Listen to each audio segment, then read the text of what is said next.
Hey guys, what's going on? Welcome back to my channel. I'm Tara, and today we're gonna find out what my husband thinks about my spiritual awakening. So, me and my husband have been together for the past 11 years, and over the past 2 years or so, I've become a lot more spiritual, and I've definitely had a lot of changes. I would say before that, I really was not spiritual at all. So, I thought it would be fun to have my hubs come on camera and kind of give you guys his perspective of this experience.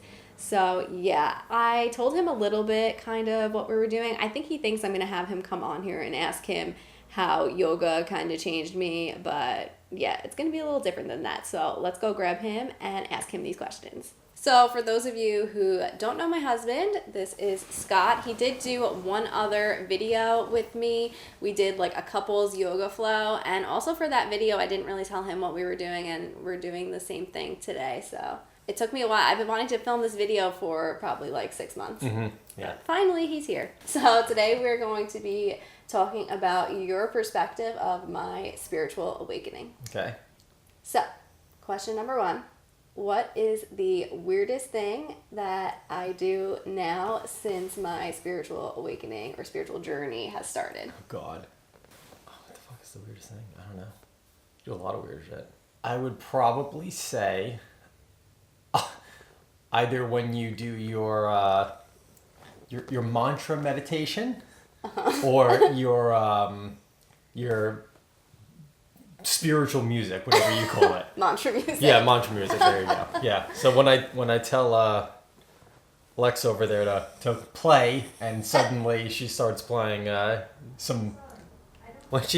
some chanting and other strange things, or if you're walking around the house and you're just repeating these same lines over and over, definitely a little strange. I definitely was going to say that was probably the weirdest thing I did, but I thought you were probably going to say like my crystals. No. But no. yeah. The music is definitely top of the list. Yeah, so when I do if I do mantra meditation sometimes in the morning, because if I meditate like really early, I feel like I'm gonna like fall asleep because I'm really not a morning person. So I'll do like mantra, and then I'll his office is downstairs, so I'll be like, please don't come upstairs. Yeah, I don't want to experience And I that. usually sing too, so. All the time. Yeah. Yep. Walk around the and house. I sing while I meditate singing, sometimes. just some other language. I don't know if you've come up while I do that though. I don't think so. Okay, so that's the weirdest thing that I do, apparently. Mm-hmm. So question number 2 is, what do I do now that surprises you most? Because I feel like weird shit that I do doesn't really surprise you, honestly. Because we're really weird. Yeah. It surprises me most? I mean, you walking around singing another language is definitely pretty surprising. But I think there's a positive answer, actually, to that question. I think the thing that surprises me most is actually the level of change that you've had with your mindset and how you look at things and how you think through things. I think that's actually been the most surprising, because you weren't really a person that was like that. Yeah. And now over the past, let's say 12 to 24 months, you've adopted such a different way of thinking of things and viewing, problems or viewing life, whatever it might be. So I guess it's actually like a positive answer. Yeah. For that one. So It's not funny. Sorry. That's okay. But at least in the past, we've been together 11 years, so 9 years, I always had really the shitty mindset, and you were always correcting me, and then I feel like now over the past 2 years, I'll say something and you're like, oh yeah, that's true, and it's a weird reverse. Yeah, it's good though. It's a good change for sure. So you actually already answered the next question, because the next question was, what is the most positive change that you've seen in me? So. Yeah, right.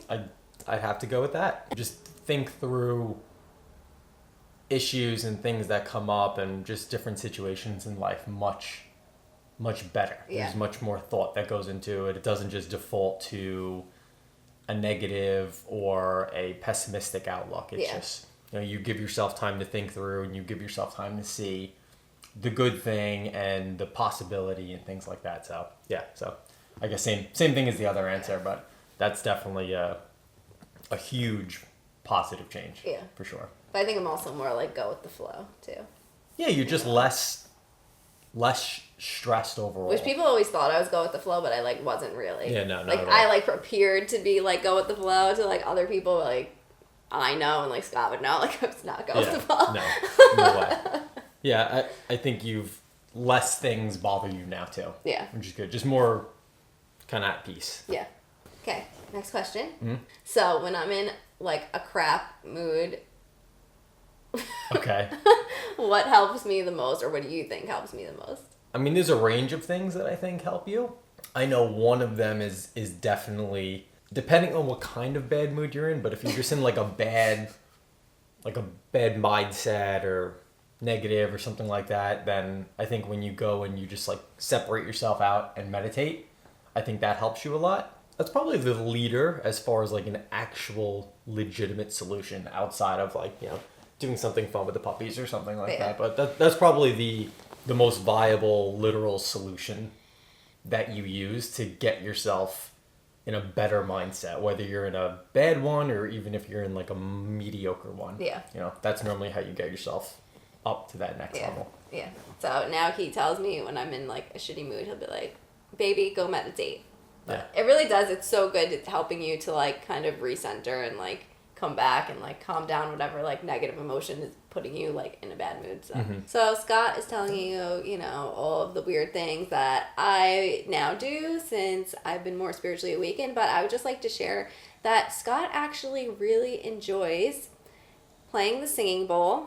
He's very good at it. Maybe we can get a demo and we could like overplay it. That's a good We'll idea. definitely do that. Okay. And also he really enjoys either like, burning the sage or the Palo Santo. Yeah, he's always in there like lighting it up and clearing the energy. I do love that, yeah. That's my favorite. So, yeah, he enjoys it too.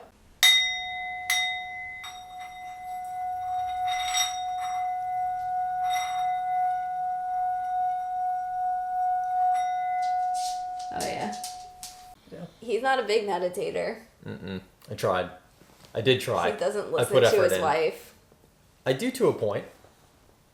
It's just, I have the same excuses everyone else has. How he likes to meditate is, we were doing this for a little bit and then I couldn't keep up with it, but he likes when he'd lay down and I gave him a little scalp massage and then he would feel relaxed. Yeah. Yeah, I mean, that's not sustainable. It helped.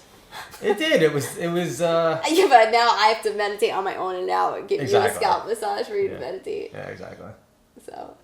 Yeah. Also, even when you were not giving me the scalp massage, I personally like to meditate when I was just laying down at night as opposed to sitting up. So, I don't know if that's allowed or if that's something that you should do. It's allowed. It's like, definitely it's better to like meditate even if you're laying down. It's just like a different experience. Like when you sit up, like your energy flow is going to be like better because you're kind of like have your spine up straight. And also the problem with like laying down for some people is they get like really tired. Yeah, not me.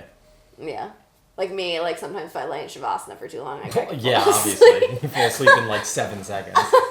My issue is more if I'm sitting up how I'm supposed to. Sometimes I get uncomfortable. And if I'm uncomfortable, but you just have to like work through it. I know, but it's difficult for me to focus on clearing my mind if I'm, like, wow, my hamstrings are really uncomfortable. Well, like, so you don't want to be uncomfortable because, like, I know I do have, like, people who have, like, chronic pain that are watching. So if it's, like, pain, you don't want to be uncomfortable. He's not talking about that because he doesn't have chronic pain. It's more he's, like, like, his hips maybe are a little tight or, like, your spine gets tired from holding yourself up. So, like, especially like if your back feels tired when you're sitting up meditating, like that definitely it just takes practice and it gets better. Like I used to feel like that too, and now I could sit for like a half an hour and I don't feel anything in my back. So it's just like practice. But also it's like, which I have a video that shows like goes over different ways to get comfortable for meditation. So it's kind of about like finding what position is comfortable. Because you were sitting in a chair and you were liking that better. Yeah, exactly. So that I didn't like sitting on like the ground. Yeah, so that's also like a good option. Yeah.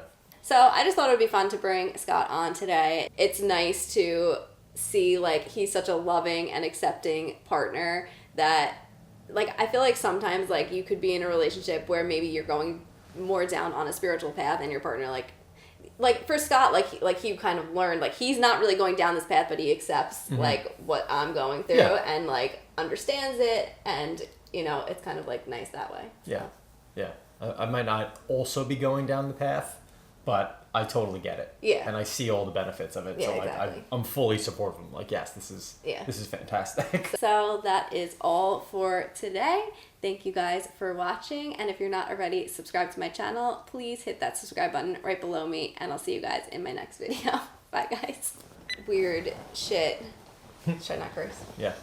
You cursed already. Good question. Hey.